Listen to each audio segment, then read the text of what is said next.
এখন আমরা SSC general ম্যাথের ত্রিকোণমিতির একটি অঙ্ক আমরা একটু দেখব, খুবই ইম্পর্টেন্ট একটি অঙ্ক।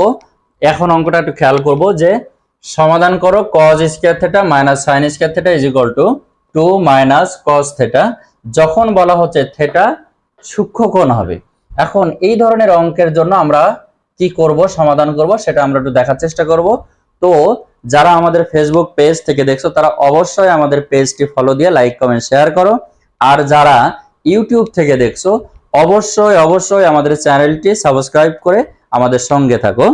এখন আমরা একটু খেয়াল করব যে এইখানে আসলে সমাধান করব, কিন্তু কিভাবে করব, কোন বিষয়টা নিয়ে আমরা এখানে সমাধান চেষ্টা করব, সেটা হচ্ছে আমাদের খেয়াল রাখতে হবে। এখানে cos স্কয়ার sin স্কয়ার আছে, এইখানে দেখো 5 cos থিটা আছে, তার মানে আমরা এখানে cos আর sin যেটা স্কয়ার আছে আমরা সেটাকে কজে, সাইন কে কজে নিয়ে আসতে পারি, কস কে সাইনে নিয়ে আসতে পারি, কিন্তু আমরা সাইন কে কজে নিয়ে আসবো। কেন নিয়ে আসবো? এই জায়গাটা কস থাকার কারণে।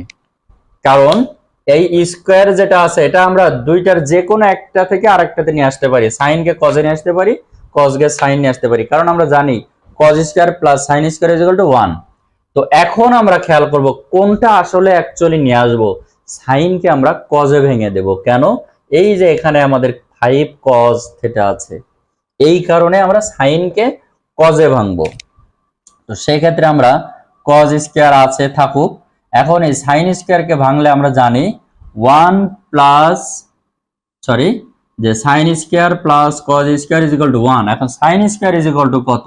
Sign square is equal to 1 minus cos square, তার মানে 1 মাইনাস এই যে cos square theta is equal to 2 minus 5 cos theta. এখন এইখানে আমরা একটু ক্যালকুলেশন করব যে cos square theta minus 1 plus cos square theta is equal to 2 minus 5 cos theta. এখন এই cos স্কয়ার আর cos স্কয়ার, তার মানে আমরা 2 লিখতে পারি যে 2 cos স্কয়ার থিটা। এখন এই বাকি দুইটাও আমরা এই পাশে নিয়ে আসবো, সেক্ষেত্রে আমরা cos এর পাশে আমরা এই যে 5 নিয়ে আসবো, তাহলে প্লাস 5 cos থিটা দুইটাই নিয়ে আসবো।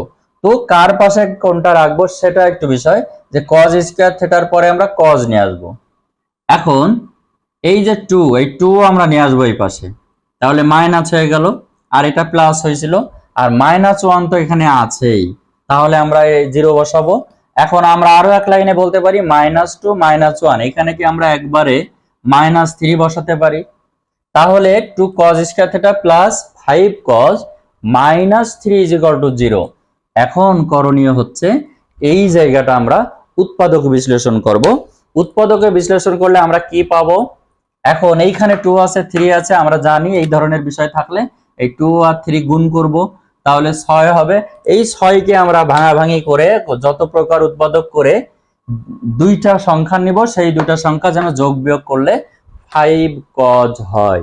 যেমন এই যে 6 কে ভাঙলে 1 গুণ 6 হয়, 2 গুণ 3 হয়, এইটা যোগ বিয়োগ যে কোনো দুটো যদি নিয়ে যোগ বিয়োগ করলে আমাদের 5 হতে হবে।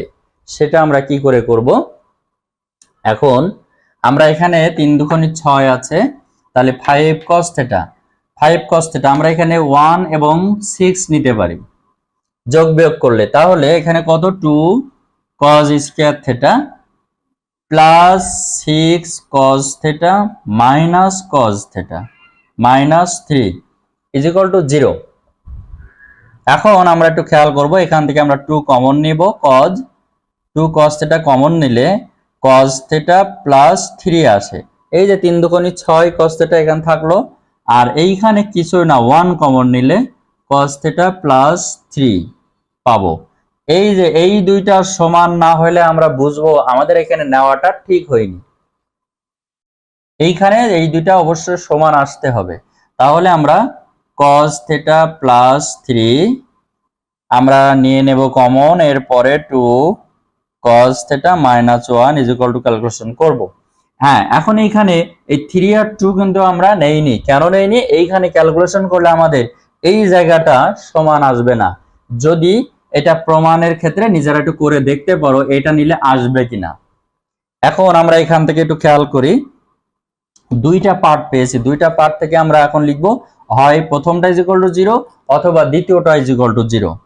তাহলে হয় cos theta plus 3 is equal two 0 অথবা 2 cos theta minus 1 is equal two 0। এখন আমরা যদি এখানে হিসাব করি cos theta is equal two minus 3, আমাদের যে সাইন কস বা যেই 6টা ত্রিকোণমিতিক ফাংশন আছে তার ওই মানের ওখানে কোনো জায়গায় এই cos 3 এর মান নাই বা মাইনাস 3 এইটা আসলে নাই, এই জন্য আমরা লিখব এটা অগ্রহণযোগ্য।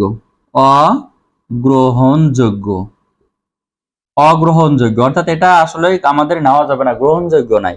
ঠিক এইখানে আমরা এবার একটু খেয়াল করি 2 cos theta is equal to 1। এখন এইখানে আমরা বলতে পারি cos theta is equal to half.